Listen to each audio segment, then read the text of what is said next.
No clássico da literatura brasileira, Dom Casmurro, Machado de Assis nos apresenta um personagem chamado Bentinho, onde ele troca cartas com outro rapaz chamado Manduca. Bento então troca essas cartas até o momento que lhe convém.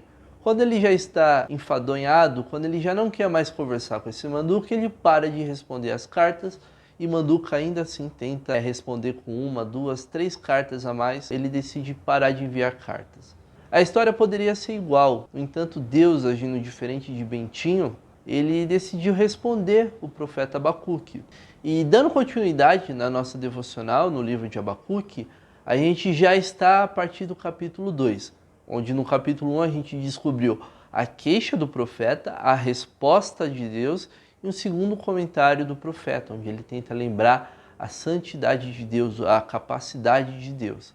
Agora então no capítulo 2, é onde eu quero conversar com você, a gente encontra Deus dando uma resposta ao profeta. Deus poderia muito bem ignorá-lo, Deus poderia muito bem agir como Bentinho e não respondê-lo, deixá-lo cansado, mas Deus ainda assim decide responder e dá uma resposta muito categórica.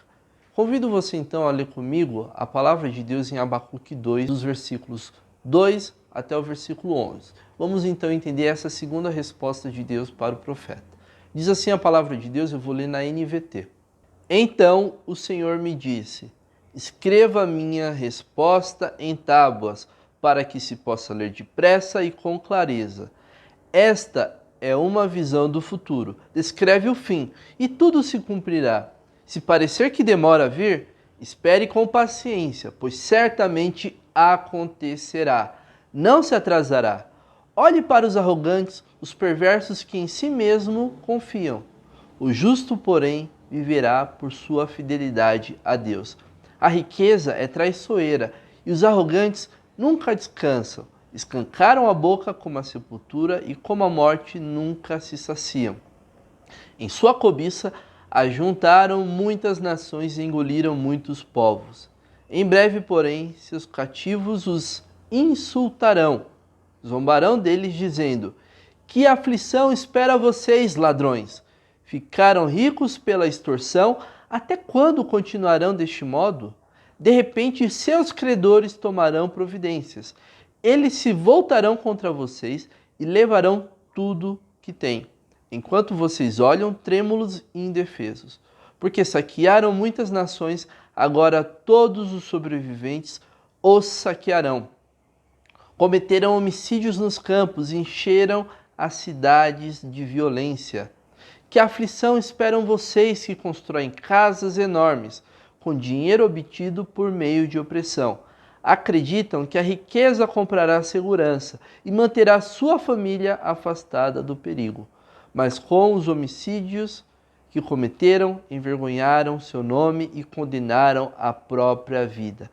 As pedras das paredes clamam contra vocês, e as vigas dos telhados também se queixam.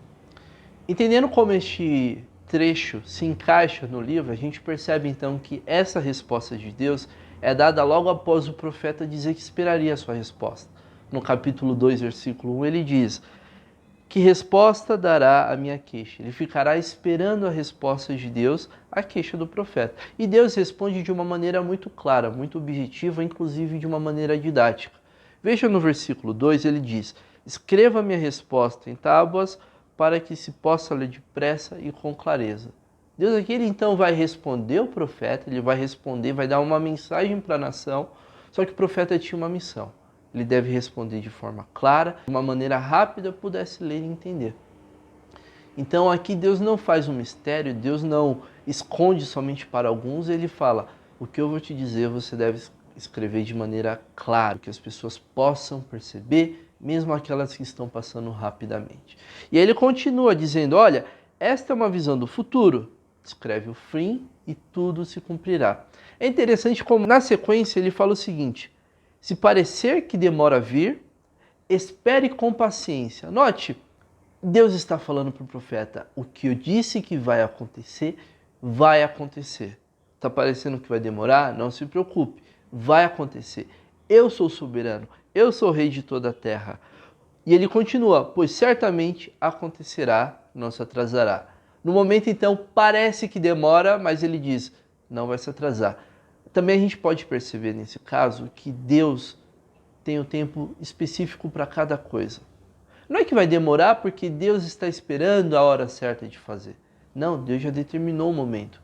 Talvez na minha perspectiva, talvez na sua perspectiva, a resposta de Deus não seja no tempo certo. Mas Deus já determinou esse momento. E Deus, em sua imensa sabedoria, Ele é muito mais sábio do que eu e você. Então, perceber isso, perceber como Deus não atrasa a nossa resposta, me dá uma tranquilidade de que eu posso confiar, de que eu posso esperar. E aí, na sequência, nos versículos 4 e 5, ele faz uma comparação entre o ímpio e o justo. Olha o que diz. Olhe para os arrogantes, os perversos que em si mesmo confiam. E aí ele dá um contraponto. O justo, porém, viverá por sua fidelidade a Deus. Interessante, né? Deus aqui fazendo essa comparação, Deus aqui fazendo essa duplicação, e ele fala, enquanto o ímpio confia em si mesmo, o justo viverá pela fé em Deus. A riqueza é traiçoeira e os arrogantes nunca descansam. Essa narrativa não parece as pessoas ao nosso redor, pessoas que correm atrás de riqueza, que nunca descansam, escancaram a boca como a sepultura, nunca se saciam, em sua cobiça ajuntaram muitas nações e engoliram muitos povos. A gente está vendo aqui um conflito, políticos tentando tirar proveito da situação da pandemia. Parece que não tem fim essa situação.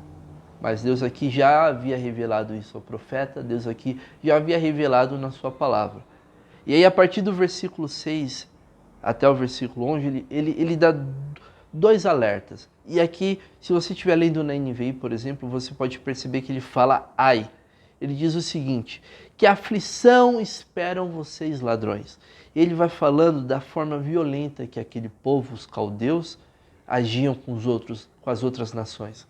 Deus aqui está dizendo, olha, eu vou cumprir a minha justiça. Os ímpios que parecem que não têm nada, que vivem ao seu bel prazer, chegará um dia em que a minha justiça será cumprida. Ele diz, vocês que são violentos, o seu dia chegará. Ai de vocês, que a aflição espera por vocês. Enquanto que no versículo 9, ele vai falar dos gananciosos. Do 9, 10 e 11 ele diz que a aflição esperam por vocês, que constroem casas enormes com dinheiro obtido de opressão. Parece que a gente olha para os nossos políticos, a gente olha para os nossos governantes, para as autoridades policiais, e parece que tudo que eles fazem é feito de uma maneira gananciosa, de um dinheiro ilícito. Pois Deus está dizendo, olha, há de vocês que ganham dinheiro de forma ilícita. O meu julgamento, o julgamento que eu trarei sobre vocês virá. Pode estar demorando para alguns, mas no meu tempo isso vai acontecer. Então a gente pode perceber aqui, a gente tem como conforto em Deus, Deus nos responde. O profeta esperava pela resposta de Deus e Deus respondeu. Talvez não no momento que o profeta esperava, mas Deus responde no seu momento, porque Ele é infinitamente soberano. Devemos confiar até mesmo no silêncio de Deus. Deus é justo. Pode parecer que os ímpios viverão para sempre, mas um dia Deus julgará todos eles. Julgará os violentos, julgará os gananciosos. Deus não deixa falhar. Deus é muito claro em sua palavra. Deus é muito claro no que Ele diz. Irmãos, espero que essa palavra sirva como conforto para você, sirva como um acalanto neste momento de pandemia que a gente enfrenta aqui todos os dias.